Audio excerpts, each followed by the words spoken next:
உலகமே உற்றுநோக்கும் மெகா போட்டி. கொழும்பு. சர்வதேச கிரிக்கெட் ரசிகர்களால் பெரிதும் எதிர்பார்க்கப்படும் இந்தியா பாகிஸ்தான் இடையிலான டி20 உலகக்கோப்பை லீக் போட்டி இன்று ஞாயிற்றுக்கிழமை இலங்கை தலைநகர் கொழும்புவில் நடைபெறுகிறது. முக்கிய அம்சங்கள்.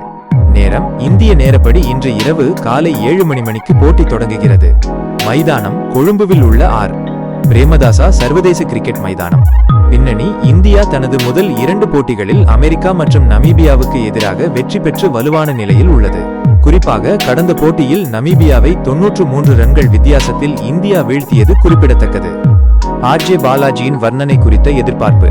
தமிழ் ரசிகர்களிடையே மிகுந்த வரவேற்பை பெற்றுள்ள வர்ணனையாளர் ஆர்ஜே பாலாஜி இன்றைய போட்டியில் தனது தனித்துவமான பாணியில் வர்ணனை செய்யவுள்ளார். இந்தியா பாகிஸ்தான் மேட்ச் என்றாலே பிரஷர் அதிகம், ஆனால் அதை பாசிட்டிவ் எனர்ஜியாக மாற்ற வேண்டும் என அவர் தனது முந்தைய வர்ணனைகளில் குறிப்பிட்டுள்ளார். ஸ்டார் ஸ்போர்ட்ஸ் தமிழ் அலைவரிசையில் அவரது நையாண்டி கலந்த நேரலை வர்ணனையை ரசிகர்கள் ஆவலுடன் எதிர்பார்த்துள்ளனர். இரு அணிகளின் பலம் பலவீனம். இந்தியா கேப்டன் சூரியகுமார் யாதவ் மற்றும் ஹர்திக் பாண்டியா மிகச்சிறந்த ஃபார்மில் உள்ளனர். வேகப்பந்து வீச்சில் ஜஸ்பிரீத் பும்ரா பாகிஸ்தான் பேட்ஸ்மேன்களுக்கு சவாலாக இருப்பார் என எதிர்பார்க்கப்படுகிறது.